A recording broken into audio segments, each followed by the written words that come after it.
আল্লাহর কোরআন বলেন, ইন্নাল্লাহা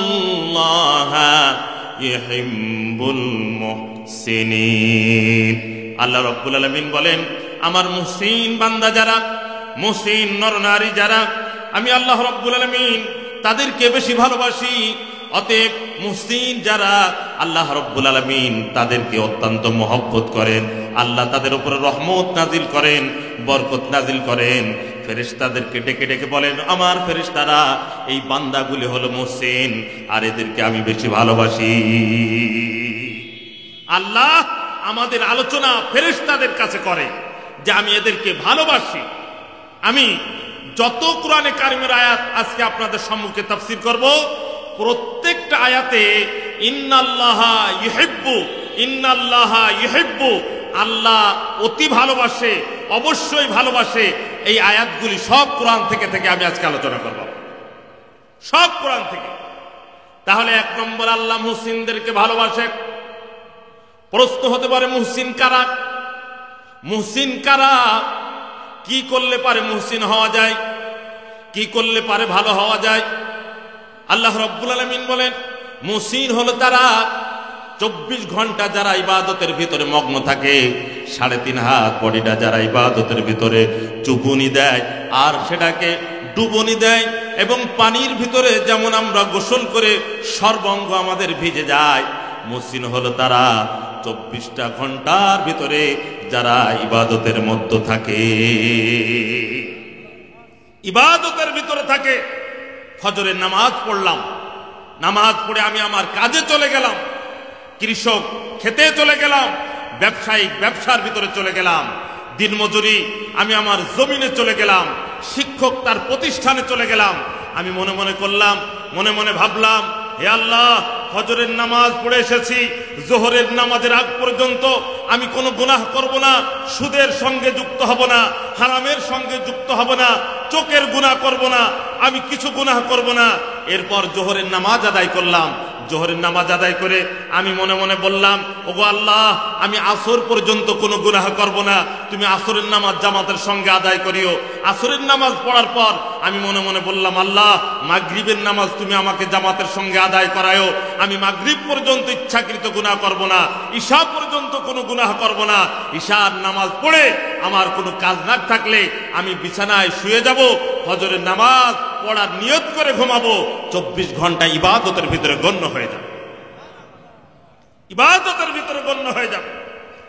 এই জন্য আল্লাহ রাব্বুল আলামিন বলেন, মুহসিন হলো তারা যারা 24টা ঘন্টা নিজেদেরকে ইবাদতের ভিতরে ঢোকায় রাখে। ও বন্ধুগণ, কাতলির ভাইরা, আমাদের এলাকায় পুকুরের অভাব নাই, পুষ্কুন্নির অভাব নাই গোসল করার জন্য। যদি কোনো মানুষ যদি পুকুরের ভিতরে যদি লাফ দেয়, লাফ দেওয়ার সাথে সাথে তার পূর্ণাঙ্গ শরীর ভিজে যায়, কাপড় ভিজে যায়। মনে করেন ইবাদতের একটা পুকুর আছে, ইবাদতের একটা হাউজ আছে, ওই হাউজের ভিতরে 3.5 হাত বডিটাকে কোনো বান্দা যদি ডুবায় দিতে পারে, চুবনি দিয়ে দিতে পারে, আল্লাহ রাব্বুল আলামিন বলেন তারা মুহসিন, আমি তাদেরকে বেশি ভালোবাসি। মুহসিনের একাধিক অর্থ আছে। কোন জায়গায় দান করাকে মুহসিন বলা হয়েছে, কোন জায়গায় রাগকে হজম করা মুহসিন বলা হয়েছে, কোন জায়গায় মানুষকে ক্ষমা করে দেওয়া মুহসিন বলা হয়েছে। যেমন আল্লাহ রাব্বুল আলামিন বলেন, আল্লাযীনা ইউনফিকুনা ফিস সাররাই ওয়াদ দাররাই ওয়াল কাযিমিনাল গায়যা ওয়াল আফিনা আনিন নাস আল্লাহু ইউহিব্বুল মুহসিনিন। এই আয়াতের ভিতরে আল্লাহ রাব্বুল আলামিন যে সমস্ত বান্দারা দান করে গোপনে এবং প্রকাশ্যে, যারা রাগকে হজম করে ফেলায়, মানুষকে যারা ক্ষমা করে দেয়, আল্লাহ রাব্বুল আলামিন এই সমস্ত মুমিন বান্দাদেরকে আল্লাহ রাব্বুল আলামিন বেশি ভালোবাসে। জোরে বলি সুবহানাল্লাহ। অতএব মুহসিন হলো তারা যারা 24টা ঘন্টা নিজেদেরকে ইবাদতের ভিতরে ডুবায়া রাখে। বন্ধুগণ, ভাইরা আমার, আমরা নামাজ পড়ি, ও কাতলির ভাইরা, পর্দানিশীন মায়েরা, ফজরের নামাজ পড়ি, প্রত্যেকটা চায়ের দোকানে মোড়ে মোড়ে গিয়ে আমরা বসি, আগে তো দেখতাম মানুষ ফতোয়া নিতে যেত মুফতিদের কাছে, এখন কিন্তু আপনার দোকানপাটে ফতোয়াবাজি হয়। দোকানের ভিতরে দেখবেন বসে বসে চায়ের দোকানদার, যে হুজুররা যে ফতোয়া দিতে ভয় পায়, দোকানদাররা দেখবেন আজকে আপনার ফতোয়া দিয়ে চায়ের দোকানগুলিকে গীবত আর পরনিন্দার আড্ডাখানা বানিয়েছে। আপনার একজনে আরেকজনকে চুগলখড়ি করে, গীবত পরনিন্দা করে। ফজরের নামাজ পড়লাম, সব কামাই করে চায়ের দোকানে গীবত করে সবগুলি অন্যের আমলনামায় দিয়ে চলে আসলাম। কি লাভ হলো? কি লাভ হলো? তোমার যদি গীবত করতে শখ লাগে তাহলে সব অন্যরা দেবো কেন? কমপক্ষে সব আমার বংশের ভিতরে আসুক। তুমি তোমার বাবার গীবত করো, তুমি তোমার মায়ের গীবত করো। গীবত করলে পারে সব চলে যায় আর একজনের আমলনামায়। তো আমি যদি আমার বাবার গীবত করি, কমপক্ষে আমার সবগুলি কোন জায়গায় গেল? বাপের কাছে যাক, সার আমার জমি দিতে হোক, অন্য জমিনে সার কেন দেবো আমি? কথা ঠিক কি ঠিক নয়? সেজন্য এটা আমি একটা উদাহরণ দিচ্ছি, এ দ্বারা বোঝা যাচ্ছে আপনার গীবত করাই যাবে। 24টা ঘন্টা ইবাদতের ভিতরে আমাদেরকে লেগে থাকতে হবে। হযরত ইমাম আবু হানিফা আলাইহির রহমাত নিশা ছিল তার ইবাদত করা। হযরত ইমাম আবু হানিফা আলাইহির রহমান নিশা ছিল আল্লাহর ঘর জিয়ারত করার জন্য, নবীর কবর জিয়ারত করার জন্য। ইমাম আবু হানিফা আলাইহির রহমান উনার জীবন দশায় একবার নয়, দুইবার নয়, 55 বার আল্লাহ রাব্বুল আলামিনের ঘর জিয়ারত করেছে। 55 বার। তাহলে একজন আরেকজনের নিশা আলাদা। যাদের চা খাওয়ার নিশা, চা না খেলে মনে হয় যেন যে আজকে কিছুই খাই নাই। যাদের পান খাওয়ার নেশা, মনে হয় যেন পান না খেলে কিছুই খাই নাই। এমন কিছু বান্দা বান্দি আছে, রাত্র যখন গভীর হয়ে যায়, তাহাজ্জুদ পড়ার নিশা, নফল নামাজ পড়ার নিশা, কুরআনে কারীম পড়ার নিশা। ইবাদতকে যদি কোনো মুমিন বান্দা নিশায় পরিণত করে দিতে পারে, আল্লাহর সঙ্গে তার কানেকশন তৈরি হয়ে যায়। শুধু আলেম উলামারা নয়, ইবাদত আলেম নয়, পাবলিক করবে, পাবলিক করতে পারে। কত ইউনো মহোদয়কে দেখলাম আমার উপজেলায় 5 ওয়াক্ত নামাজ পড়তেন, বড় বড় অফিসার 5 ওয়াক্ত নামাজ পড়তেন। অতএব শিক্ষিত ভাইরা আমার, এই জন্য আমাদেরকে ইবাদতের ভিতরে মগ্ন হতে হবে, আমাদেরকে গুনাহ ছাড়তে হবে। হযরত ইমাম আবু ইউসুফ আলাইহির রহমান, যাকে বলা হয় কাজীউল কুযাত, জাস্টিস ছিলেন, প্রধান বিচারপতি ছিলেন। কাজীউল কুযাত ইমাম আবু ইউসুফ আলাইহির রহমান, তিনি আপনার বিচার করতেন, তিনি উকালতি করতেন, মুফতি ফতোয়া দিতেন, কিতাবাদি লিখতেন। ইমামে আবু ইউসুফ আলাইহির রহমান প্রতিদিন 200 রাকাত করে আপনার নফল নামাজ আদায় করতেন। 200 রাকাত প্রতিদিন নফল নামাজ আদায় করতেন। তাহলে 1 নম্বর মুহসিন হওয়া। মুহসিন মানে নিজেকে ইবাদতের ভিতরে ডুবায় দেওয়া, সর্বসময় ইবাদত করা, মনে মনে গুনগুন গুনগুন গুনগুন করে জিকির করা। আমি মাঠে চলে যাব, আল্লাহ রাব্বুল আলামিনের জিকির করা। আমি রিকশা চালাবো, ভ্যান চালাবো, মোটর সাইকেল চালাবো, আমি আল্লাহ রাব্বুল আলামিনের জিকির, আমি আল্লাহ পাকের জিকির। আমি এইভাবে যদি বারবার আল্লাহ আল্লাহ বলে রাস্তাঘাটে সর্বদাই যদি জিকির করে, মানুষ যাবে তার গন্তব্যে, আল্লাহর সঙ্গে সম্পর্ক তৈরি হয়ে যাবে। বন্ধুগণ ভাইরা আমার, যে ইমামে আবু হানিফার কথা বললাম, ঈশার নামাজ আদায় করলেন মসজিদের ভিতরে। যেমন আপনারা আজকে ঈশার নামাজ আদায় করলেন, উপজেলা মসজিদ থেকে ঈশার নামাজ আদায় করে আসলাম। ইমামে আবু হানিফা মসজিদ ঈশার নামাজ আদায় করার পর আবারও 2 রাকাত নফলের জন্য দাঁড়িয়ে গেলেন। মুয়াজ্জিন তিনি ভাবলেন, হুজুর তাহলে নামাজে দাঁড়িয়েছেন, আমি একটু অপেক্ষা করি। 1 ঘন্টা হয়ে গেল, 2 ঘন্টা হয়ে গেল, ইমাম সাহেব আবু হানিফা আলাইহির রহমান রুকুতে যান না। আল্লাহর কালাম, ফামান ইয়ামাল মিসকালা যাররাতিন খায়রান ইয়ারাহু ওয়া মান ইয়ামাল মিসকালা যাররাতিন শাররান ইয়ারাহু। অর্থাৎ যে ভালো কাজ করবে, যাররা পরিমাণ ভালো কাজের সে বদলা পাবে, খারাপ কাজ করলে পারে যাররা পরিমাণ খারাপের বদলা পেয়ে যাবে। ইমামে আবু হানিফা ঘন্টাকে ঘন্টা পর্যন্ত নামাজে আয়াত তেলাওয়াত করছেন, আর আপনার গুনগুন গুনগুন করে কান্নার আওয়াজ, কুরআনে কারীমের তেলাওয়াতের আওয়াজ ঘন্টা ব্যাপী হয়ে গেল। ইমামের নামাজরত অবস্থায় দেখে মুয়াজ্জিন মুনি ভাবলেন তাহলে আমি বাড়ির থেকে ঘুরে আসি। বাড়ির থেকে আরো ঘন্টা কাটিয়ে আসলেন, এখনো পর্যন্ত ইমাম আবু হানিফা নামাজের ভিতরে। মুয়াজ্জিন বললেন না জানি হুজুর কোন সময় নামাজ শেষ করবে। দরজা ঠেলে দিয়ে চলে গেলেন। বাড়ির থেকে ফজরের আজান দেওয়ার জন্য মুয়াজ্জিন যখন মসজিদে আসলেন, মুয়াজ্জিন বর্ণনা দিয়েছেন মানাকিব ইমামে আবু হানিফার ভিতরে উল্লেখ করা হয়েছে হযরত ইমামে আবু হানিফাকে ফজরের আজানের আগ মুহূর্ত পর্যন্ত নামাজে দাঁড়িয়ে দাঁড়িয়ে তিনি কেঁদেছে। বন্ধুগণ ভাইয়ের আমার, তাহলে এক নম্বর আল্লাহ রাব্বুল আলামিন যাদের পছন্দ করেন তারা হলো মুহসিন। এই জন্য আল্লাহ বলেন ইন্নাল্লাহা ইউহিব্বুল মুহসিনিন। তাহলে ভালো করে বুঝবেন, মুহসিন মানে গুনাহ করা যাবে না। সর্বসময় সব নামক হাউস বা পুকুরের ভিতরে নিজেকে গোসল করানো, তার মানে সব সময় সব কামাই করা, নেকি কামাই করা, পুণ্য কামাই করা, এটা হলো আপনার এক নম্বর। দুই নম্বরে আল্লাহ রাব্বুল আলামিনের প্রিয় বান্দাদের গুণ হলো আল্লাহ রাব্বুল আলামিন বলেন ইন্নাল্লাহা ইউহিব্বুত তাওয়াবিন। আল্লাহ রাব্বুল আলামিন বলেন যারা তওবা করে, গুনাহ হয়ে গিয়েছে, আমি আল্লাহর কাছে মাপ চাই, আমি আল্লাহর কাছে সারেন্ডার করে, আমি আল্লাহ রাব্বুল আলামিন তাদেরকে বেশি ভালোবাসি। বন্ধুগণ আমার, কোরআনের হাফেজ যারা আছেন, আলেম যারা আছেন, সব জায়গায় আমি ইউহিব্বু কোরআনের আয়াত দিয়ে তাফসীর করব আজকে। দুই নম্বরে আল্লাহ রাব্বুল আলামিন বললেন যারা আমার কাছে সারেন্ডার হয়, নত জানো হয়, ক্ষমা প্রার্থী হয়, আমি তাদেরকে বেশি ভালোবাসি। ভাইরা আমার, সাগর দেখেছেন, সাগরের নাম শুনেছেন, মহাসাগরের নাম শুনেছেন। এবছরে আমরা শুধু বৃষ্টি দেখলাম, নদী নালা সব পানিতে ভরে গিয়েছে। প্রত্যেকটা মানুষের বাড়িতে বাড়িতে পুকুর আছে। ও বন্ধুগণ, এত হাজার হাজার নদী নালা, সাগর মহাসাগরের পানি আল্লাহর কাছে এত প্রিয় নয়? কোন বান্দা বান্দি যদি নামাজে দাঁড়িয়ে অথবা নামাজ নাই পড়ুক, বসে বসে আল্লাহর ভয়ে গুনাহগুলি স্মরণ করে এক ফোঁটা চোখের পানি যদি ছেড়ে দেয়, আল্লাহর কাছে সাগর আর মহাসাগরের পানির থেকে ওই এক ফোঁটা চোখের পানির মূল্য বেশি।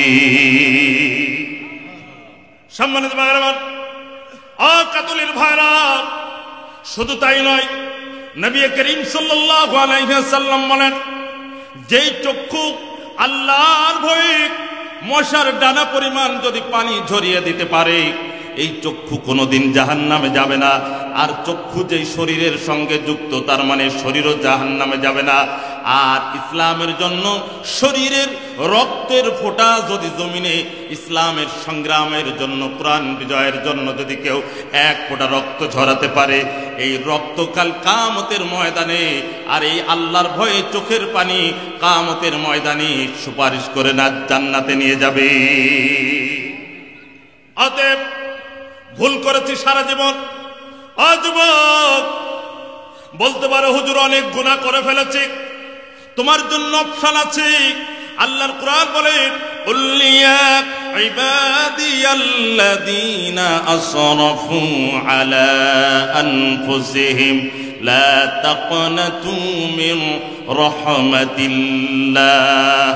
আল্লাহ রাব্বুল আলামিন বলে বান্দা বান্দিরা, আয় আয়, গুনাহ করে ফেলেছিস বুঝেছি, আমি আল্লাহর কাছে তোর নাক নামক কলম নিয়ে আমি আল্লাহর কুদরতি পা নামক খাতায় 5 বার তুই স্বাক্ষর করে যা। জোহরের সময় স্বাক্ষর করে যা, আসরের সময় স্বাক্ষর করে যা, মাগরিবের সময় স্বাক্ষর করে যা। 5 ওয়াক্ত তোর নাক নামক কলম দিয়ে আমি আল্লাহর কুদরতি পায়ে একটু স্বাক্ষর দে। আর বান্দা বান্দিরে, পারি যদি যখন আওয়াজগুলি নিস্তব্ধ হয়ে যায়, রাত্র যখন গভীর হয়ে যায়, একটু যদি পারিস বা ঘুম যদি ভেঙে যায়, তাহাজ্জুদের নামাজ যদি পড়তে পারিস, আর যদি নাই পারিস, শুয়ে শুয়ে সুবহানাল্লাহ আলহামদুলিল্লাহ রাত 12টা-1টার সময় পর আমি আল্লাহ রব্বুল আলামিনের কাছে গুনাহগুলি স্মরণ কর, আমি আল্লাহ তোর জীবনের গুনাহগুলি মাফ করে দেব। অজনম দুঃখিনী মারা, অপর্দানিশীলী মা, গুনাহ করে ফেলেছেন, নিয়ত করেন আর গুনাহ করব না। আল্লাহ নবী বলেন আত্তাইবু হাবিবুল্লাহ, যারা তওবাকারী তারা আল্লাহর বন্ধু হয়ে যায়। অতএব তওবা করেন, তওবা আল্লাহ রাব্বুল আলামিন তওবাকারীকে সব থেকে বেশি পছন্দ করেন। আল্লাহর কাছে যারা সারেন্ডার হয়, আল্লাহর কাছে যারা নতজানু হয়ে তাদের ভুল স্বীকার করে, আল্লাহ রাব্বুল আলামিন কোরআনে বলেন ইয়াগফিরুন যুনুবা জামিআ ইন্নাল্লাহা গফুরুর রহিম। আল্লাহ রাব্বুল আলামিন বলেন আমার বান্দাদের জীবনের গুনাহগুলি আমি আল্লাহ মাফ করে দিই। তাহলে আল্লাহর প্রিয় বান্দাদের গুনাহবলি হলো, 1 নম্বর মুহসিন হওয়া, 3.5 হাত বডিটাকে ইবাদতের ভিতরে চুবালি দেওয়া।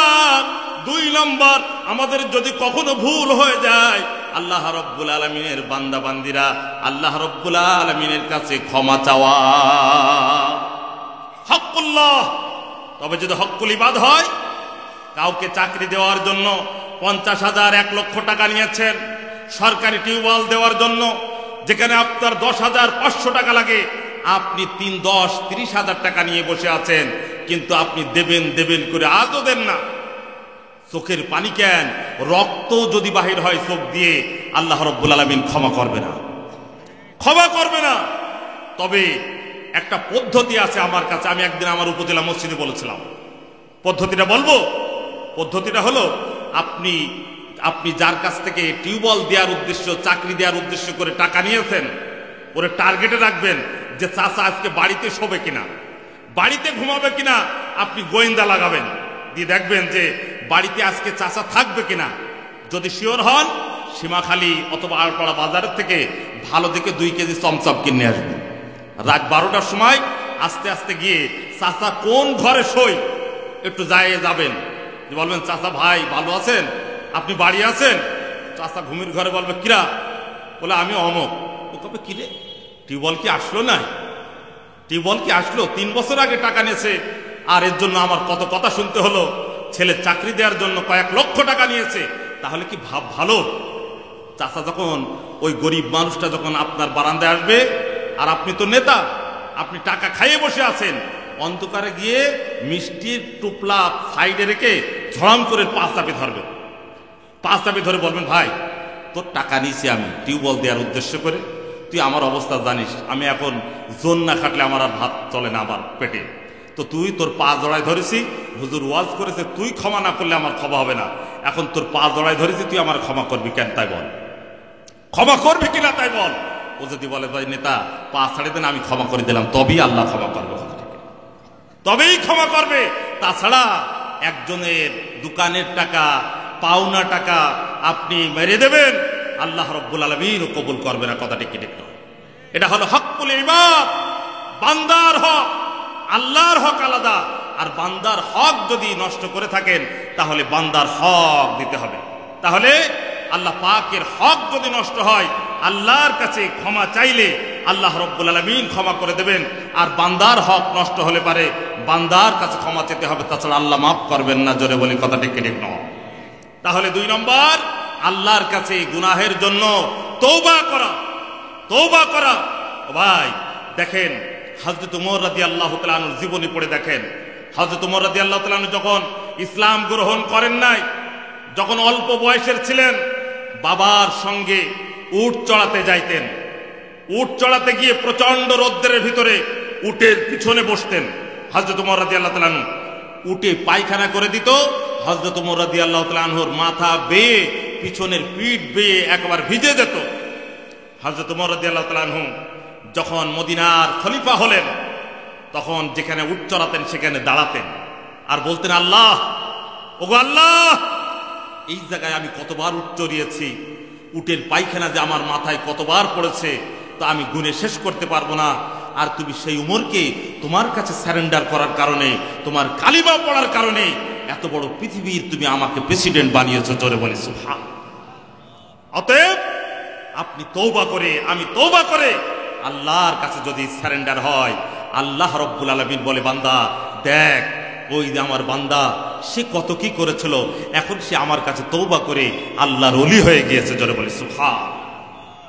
অতএব এই সমস্ত সাহাবায়ে কিরাম রিদওয়ানুল্লাহি আজমাইন নবীজিকে হত্যা করার জন্য প্রস্তুতি নিয়েছিল, অথচ নিজের ভুল স্বীকার হয়েছে, আল্লাহ পাক তাদেরকে মর্যাদা বৃদ্ধি করেছে। জোরে বলি সুবহান। বিশির হাফি, বিশির আল্লাহর একজন বড় বিখ্যাত বুজুর্গ। পৃথিবীতে যদি 50টা বুজুর্গর নামের তালিকা থাকে, বিশির হাফি তার নামটাও সেখানে থাকবে। জোরে বলি সুবহান। বিশির আর হাফি মানে খালিফা। বিশির এমন একজন ব্যক্তি ছিল, টাকার অভাব ছিল না, নায়িকাদের অভাব ছিল না, গায়িকাদের অভাব ছিল না, পতিতলায়ের মেয়েদের তার অভাব ছিল না, জুয়া মদ এমন কিছু তার অভাব ছিল না। একদিন আল্লাহর এক ওলি মালিক ইবনে দিনার গিয়ে বিশিরকে দাওয়াত দিলেন। বিশির কোথায়? বললেন বিশির নাই। কাজের লোক বাহিরে আসলেন, বললেন বিশিরকে বলবা যে একজন ব্যক্তি দাওয়াত দিতে এসেছিল, আপনার আর কোনো কথা আছে? উনি বললেন সাতাআলামু আবাদাল উবুদিয়াতি ওয়া তারাকাল লাহবা ওয়াল লাইবা।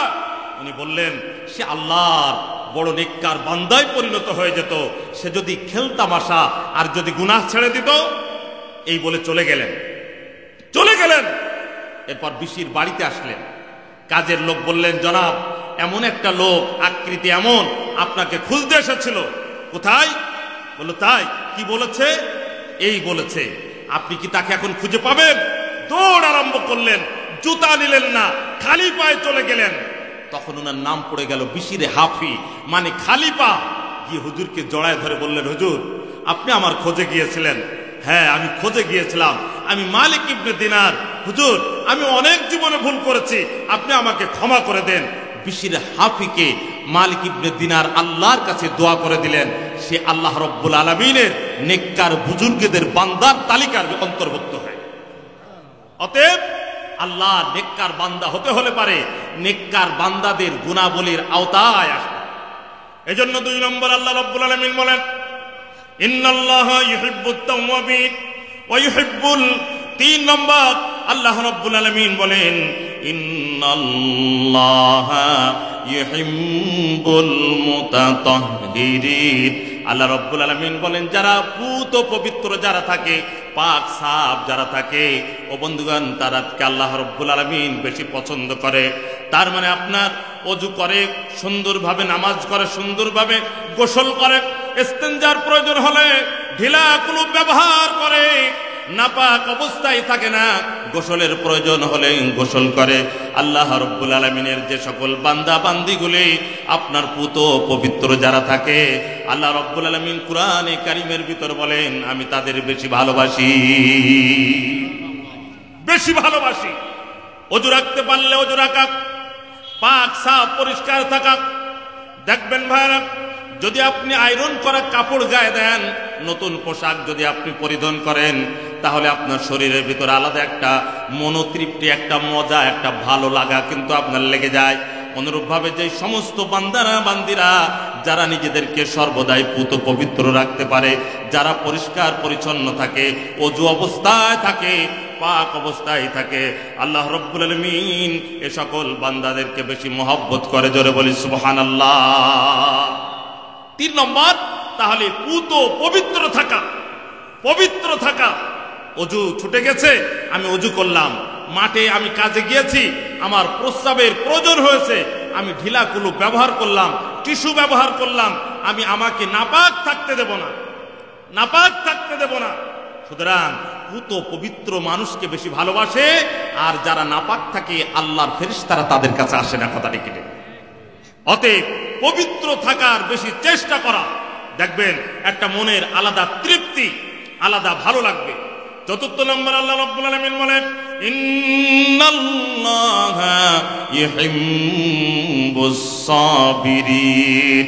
আল্লাহ রাব্বুল আলামিন বলেন যারা সবর করে, ধৈর্য ধারণ করে, ইবাদতের ভিতরে সবর করে, নামাজের ভিতরে সবর করে, কোরআনে কারীম তিলাওয়াত করতে গিয়ে সবর করে, বিপদে সবর করে, আল্লাহ রাব্বুল আলামিন বলেন সাবিরিন বান্দাদের আমি বেশি পছন্দ করি। টাকা ছিল হারিয়ে গিয়েছে, বিপদ চলে এসেছে, আল্লাহ না করুক, একজন ইন্তেকাল করেছে, সবর করা, ধৈর্য ধারণ করা, বিপদ এসেছে, সবর করা, আল্লাহকে জানাই দেওয়া, আল্লাহ রাব্বুল আলামিন এদেরকে বেশি ভালোবাসে। কথা ঠিক কিনা? হযরত আবু তালহা রাদিয়াল্লাহু তাআলা আনহু দ্বীনের দায়ী ছিলেন। হযরত আবু তালহা যাকে নবীজি জান্নাতের ঘোষণা দিয়েছেন, আবু তালহা রাদিয়াল্লাহু তাআলা আনহু বাইরে গিয়েছেন। ছেলে অসুস্থ, অনেক অসুস্থ, ছেলে ইন্তেকাল করেছেন, ছেলে মারা গিয়েছেন। জনম দুঃখীন মায়েরা ভালো করে শোনেন, ছেলে মারা গিয়েছেন। হযরত আবু তালহার স্ত্রী ছেলেকে প্রতিবেশীদের সহযোগিতায় গোসল করিয়েছেন, কাফন দাফনের ব্যবস্থা করে, কবরের ব্যবস্থা করে মাটি দিয়ে দিয়েছেন, দাফন করে ফেলেছেন। আবু তালহা রাত্রবেলায় বাড়িতে এসেছেন। স্ত্রীকে জিজ্ঞাসা করেন যে ছেলের কি অবস্থা? আম্মা জান তিনি বললেন, ছেলে আগের থেকে ভালো। স্বামী, ছেলে আগের থেকে ভালো? বলে তাই, তাকে এখন জাগাতে হবে না, সে ঘুমাচ্ছে, আল্লাহর রহমতের ভিতরে আছে, সে একটু ভালো লাগছে তার। স্বামী মনে করেছেন যে তাহলে অসুস্থ ছেলে ঘুমাচ্ছে, আমি আর জাগ্রত করব না। হযরত আবু তালহা রাত্রবেলায় শুয়ে পড়েছেন। রাত্রে গভীরে স্ত্রী স্বামীকে বলেন, স্বামী, প্রিয় স্বামী, আমি আপনার কাছে একটা কথা জানতে চাই। কি কথা? যদি আল্লাহ পাক কাউকে কোনো জিনিসের আমানত দেয়, সে আমানত যদি নিয়ে নেয়, তাহলে আপনার কি কোনো এখানে প্রশ্ন আছে? আবু তালহা বললেন, আল্লাহ পাক যদি কোনো আমানত আমাকে দেন আর সেটা যদি নিয়ে নেন, সেখানে আমার কিসের আপত্তি? বললেন, প্রিয় স্বামী, তাই যদি হয়, আপনাকে না জানিয়েই আমাদের প্রিয় কলিজা টুকরা আল্লাহর ডাকে সাড়া দিয়ে চলে গিয়েছেন। আমি তাকে মানুষের সহযোগিতায়, প্রতিবেশীদের সহযোগিতায় আমি তাকে কবরস্থ করে ফেলেছি। আরে কি সবর ছিল তাদের ভিতরে, কি ধৈর্য ছিল তাদের ভিতরে। মায়েরা দেখেন কি সবর তাদের ভিতরে ছিল। হযরত খানসা রাদিয়াল্লাহু তাআলা আনহা একজন আম্মাজান, একজন নারী, একটা নয়, চারটা সন্তান ইসলামের জন্য, জিহাদের জন্য বাহির করে দিয়েছেন। সন্তানদের বলছে, যাও আল্লাহর রাহে জিহাদ করো। আমি কিয়ামতের ময়দানে বলতে পারবো, হে আল্লাহ, আমি হলাম শহীদের মা, আমার সন্তান তোমার কালিমা, তোমার কোরআনকে বিজয় করার জন্য রক্ত ঝরিয়ে শাহাদত বরণ করেছে, আমি হলাম তার মা। কি সবর ছিল। এই জন্য আল্লাহ রাব্বুল আলামিন বলেন যে সাবিরিন যারা, সবরকারী যারা, আল্লাহ পাক এদেরকে বিগয়রি হিসাব, এদের হিসাব ছাড়া সব দেবে। জোরে বলেছে। এই জন্য একান্ত আপনজন ভাইয়ের আমার, চতুর্থ নম্বর যারা সবরকারী, যারা ধৈর্য ধারণকারী, যারা, তাদেরকে আল্লাহ রাব্বুল আলামিন অনেক মর্যাদা দেন, তাদের অনেক সওয়াব দেন, অনেক বদলাও তাদের দেন। পঞ্চম নম্বরে আল্লাহ রাব্বুল আলামিন বলেন, আল্লাহর কোরআন বলেন, ইন্নাল্লাহা ইউহিব্বুল্লাযীনা ইউকাতিলুনা ফী সাবিলিল্লাহ। আল্লাহ রাব্বুল আলামিন বলেন, আমি বেশি ভালোবাসি ওই সমস্ত বান্দা বান্দীদেরকে। তারা কারা? আল্লাহ রাব্বুল আলামিন বলেন, ইউকাতিলুনা ফী সাবিলিল্লাহ। আমার যেই সমস্ত বান্দারা আমি আল্লাহর কুরআন বিজয়ের জন্য সংগ্রাম করে প্রয়োজনে তারা শাহাদত বরণ করে যায়, বুকের তাজা রক্ত ঢেলে দেয়, যারা ইসলামের জন্য যারা শহীদ হয়, আল্লাহ রাব্বুল আলামিন বলেন, আমি তাদের বেশি পছন্দ করি। আল্লাহর কুরআন এদের জন্য অসংখ্য আয়াত নাযিল করেছেন। শুধু তাই নয়, নবী করিম সাল্লাল্লাহু আলাইহি ওয়াসাল্লাম বলেন, আল্লাহ রাব্বুল আলামিন শহীদদের মর্যাদা এত দিয়েছেন, হাদিসের ভিতরে নবীজি বর্ণনা করেন, শহীদ যারা হয় বিনা হিসাবেই তারা জান্নাতে চলে যায়, বিনা হিসাবে তারা জান্নাতে চলে যায়। শহীদদের আপনার গোর আযাব মাফ করে দেওয়া হয়েছে।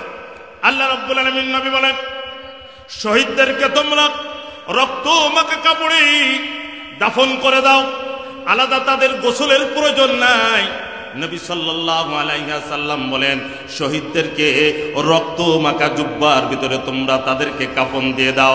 কিয়ামতের ময়দানে কঠিন মুসিবতের দিনে আল্লাহ রাব্বুল আলামিনের এই শহীদ বান্দাগুলি তারা রক্ত মাখা কাফনের কাপড় নিয়ে আল্লাহ রাব্বুল আলামিনের দরবার উঠে বলবে, ওগো আল্লাহ তাআলা, আমরা ইসলামের জন্য, কোরআনের জন্য শাহাদত বরণ করেছি। আল্লাহ রাব্বুল আলামিন বিনা হিসাবে তাদেরকে জান্নাত দিয়ে দেবে।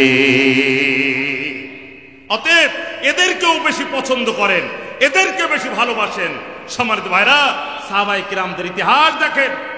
গজওয়া সারায়া নবীজি সাল্লাল্লাহু আলাইহি ওয়াসাল্লাম 27টি যুদ্ধের স্বয়ং নিজে আপনার সেনাপতির দায়িত্ব ভূমিকা পালন করেছেন।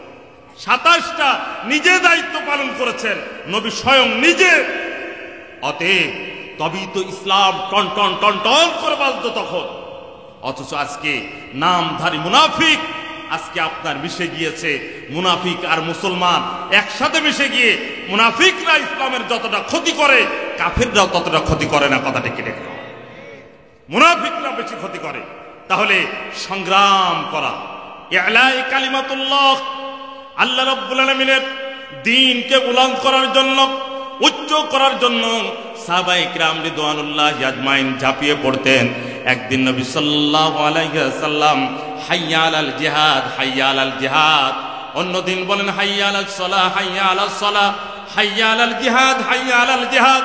চলে আসো, কারা আসো, কারা আসবে আমার কোরআনকে বিজয়, আল্লাহর কোরআনকে বিজয় করার জন্য, আমি নবীর দিনকে বিজয় করার জন্য কারা আসবে? বদরের যুদ্ধে যারা শরীক হয়েছেন তাদেরকে বলা হয় বদরি সাহাবী। বদরের যুদ্ধে 313 জন সাহাবায়ে কিরাম রিদওয়ানুল্লাহি আজমাইন আল্লাহ পাকের নবীর সঙ্গে যারা লড়াই করেছিলেন, সংগ্রাম করেছিলেন, তাদেরকে বলা হয় বদরি সাহাবা। বদরের যুদ্ধে যারা যেতে পারেন নাই, উহুদের জন্য যখন ডাক দেওয়া হলো, আল্লাহ নবী সাল্লাল্লাহু আলাইহি ওয়াসাল্লাম হাইয়া আলাল জিহাদ বলে যখন উহুদের জন্য ডাক দিলেন, সাহাবীরা সবাই নাম লেখায় দিলেন। একজন প্রতিবন্ধী সাহাবী ঠিক মতন হাঁটতে পারে না, ঠিক মতন চলতে পারে না।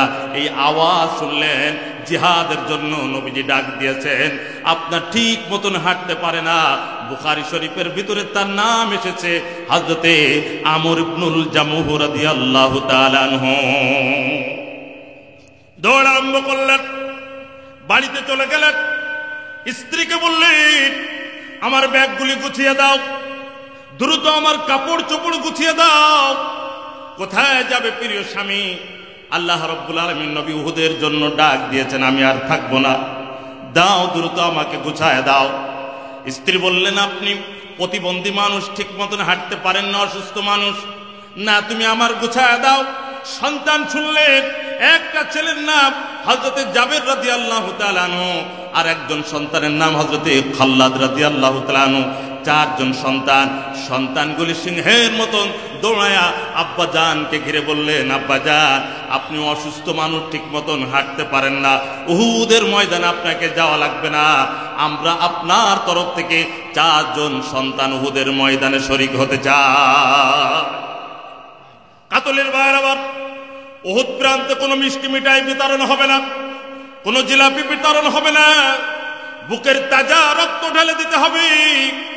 হযরত খাল্লাদ সহ 4 জন সাহাবী বাবাকে বললেন, বাবা আমরা যেতে চাই, আপনার যাওয়া লাগবে না।